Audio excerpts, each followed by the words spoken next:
The height of human populations is dependent upon more than genetic inheritance. A warmer climate providing more food sources and a lack of serious disease within a group allows for the genetic potential to be realised. The health of the mother while carrying a child can result in the offspring being taller or shorter than a sibling born during differing external circumstances. People who lived during the early medieval period, in the 9th to 11th centuries, were on average taller than those who lived after them until the 19th century.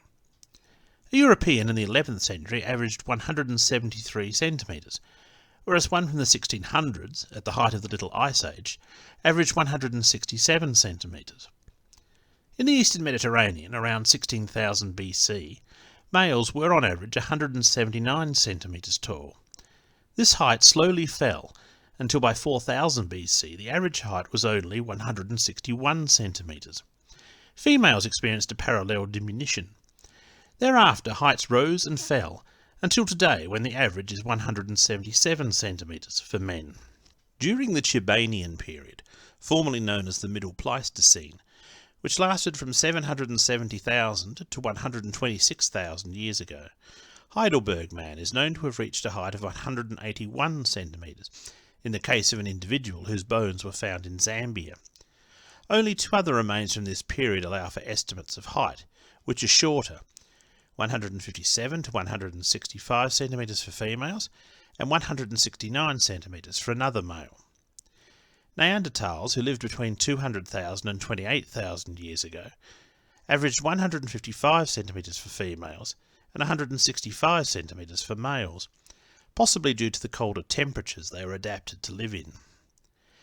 It is therefore apparent that human height is dependent on an optimum environment for increased height, but regardless there is not much variation in the average height. The tallest population on average in the world today are men living in the Netherlands, who average 182 centimetres, only marginally taller than the Zambian Heidelberg man, who lived an estimated 400,000 years ago. There have been outliers who have been much taller, the most extreme of whom, scientifically measured, was Robert Wadlow, who died in 1940 at the age of 22. He towered at a height of 272 centimetres, but like most people of extreme height, his body was poorly adapted to survive. The average age of death of the tallest of giants is just 43 years of age. Without a stable society, mild climate, profusion of nutritious food sources, and the healthy vitality to overcome infections, very tall people could not have existed or thrived for very long. Therefore, what are we to make of reports of the discoveries of gigantic skeletons from the past? Was there a golden age when these conditions pertained and allowed human height to flourish to potentials unimagined?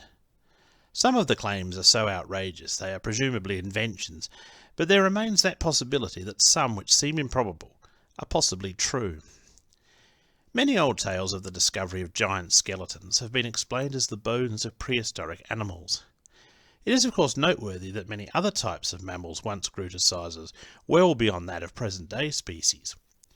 Pleistocene giants include the Procoptodon, which was a kangaroo standing 2 metres tall, the steppe mammoth weighing 10 tonnes, the 20-foot-long rhinoceros Elasmotherium, and the Ngandong tiger, which grew to a hefty 1,000 pounds, 5 times as heavy as a dire wolf.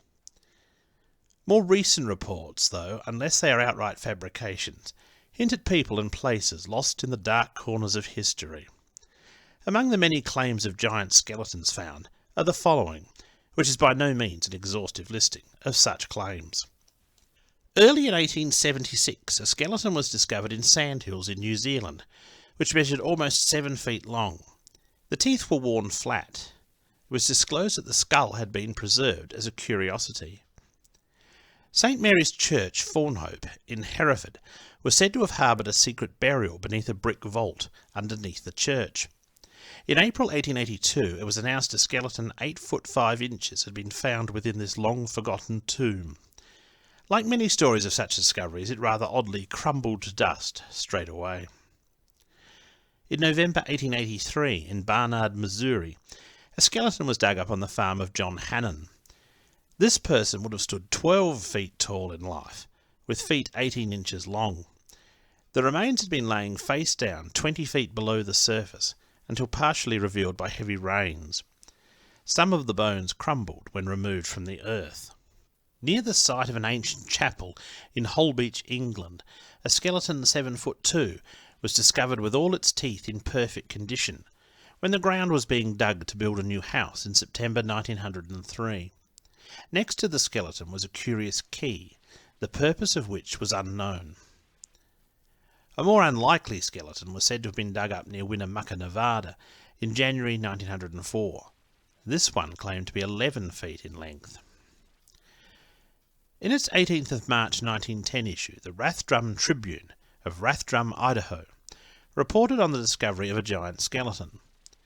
Although the height is not given, the skull was said to be twice the size of a normal man's. With the skeleton was a rusty gun, similar to a flintlock, but of a type unknown to any who saw it. The remains were going to be sent to the Smithsonian Institute. This institute is said to be the repository for many of these outsized bones, where they are kept out of sight and out of mind, for some reason known only to the curators. The New York Times in May 1912 featured an article about skeletons found by some locals and recovered, along with artefacts, typical of 8th century woodland culture, by an archaeological dig by Beloit College at Lake Delavan, Wisconsin. The skeletons range from 7 to 9 feet, with elongated skulls. At Dysart, County Louth, Ireland, in April 1914, 3 skeletons from the prehistoric period were found beneath the foundations of some labourers' cottages, each in a grave surrounded by stones. One of the skeletons measured almost 10 feet in length, the skull being 13 inches from crown to chin. In May 1920, a week of rough seas exposed bones near Fingal Lighthouse, Tweed Heads, New South Wales. Assumed to be Aboriginal bones, it was observed that one shin bone was almost as long as a normal man's entire leg. The article in the Port Macquarie News and Hastings River Advocate added that remains recently found in the Gulf country of northern Queensland suggested Aboriginal men living there at one time, who were an average of 7 feet tall. A report from 1922 states that skeletons of people over 7 feet tall had been found in a burial mound near McFarland in Southern California. Stone tools were found in association with the burials. In November 1925, it was reported that an engineer named Nesbitt had taken shelter in a cave in western Chihuahua State, Mexico. Inside the cave he found 8 skeletons wrapped in sheets of leather. Each of the skeletons left in a sitting position was estimated to be between 10 and 12 feet in length. The following year another report of skeletons in a cave, over 10 feet in length, was made by treasure hunters at Tepic, in Nayarit State, south of Chihuahua. Curiously, an article published in 1950 mentioned skeletons found in a Floridian shell mound in a sitting position. These skeletons were 7 to 8 feet tall. This may be a reference to skeletons found in a submerged burial chamber near Ocala, Florida in 1934. The skeletons were all over 7 feet long and dated at 2,500 years old. Coincidentally, in 1932, a middle-aged man's skeleton was found in a ditch dating to the late 2nd century or early 3rd century Roman period in Baldock, England, in a sitting position, different to the usual burial practice. This man was about 6'9" in life. A skeleton 6'11" was uncovered in Latayust in the Ural Mountains in 1927, believed to have dated from the Ice Age, while perhaps not of the stature of most of the others, still a tall specimen of human. In December 1929, slate coffins were unearthed in Grenoble, France, at a depth of 12 feet, according to the London Daily Mail. Inside were 14 skeletons of gigantic stature, with huge jaw bones, dating from the prehistoric period. The heights are not given, and considering the reports of other similar finds describe any skeletons over 6 feet in length as gigantic, such as 25 medieval skeletons from an old monastery found at King's Lynn, Norfolk, in 1903, when a school was being built, they may not have been of particularly extraordinary dimensions. While many of the most mysterious examples of giant skeletons have been reported from the United States of America, they are a worldwide phenomenon.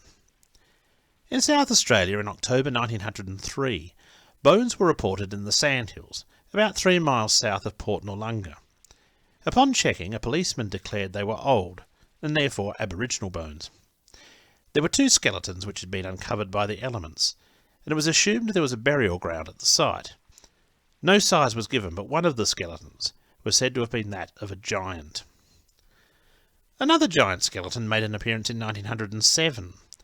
2 brothers named Mitchell were traversing the sandhills between Henley Beach and Glenelg, where they stumbled across the bones of 2 skeletons on the 26th of October, about a mile inland from the sea.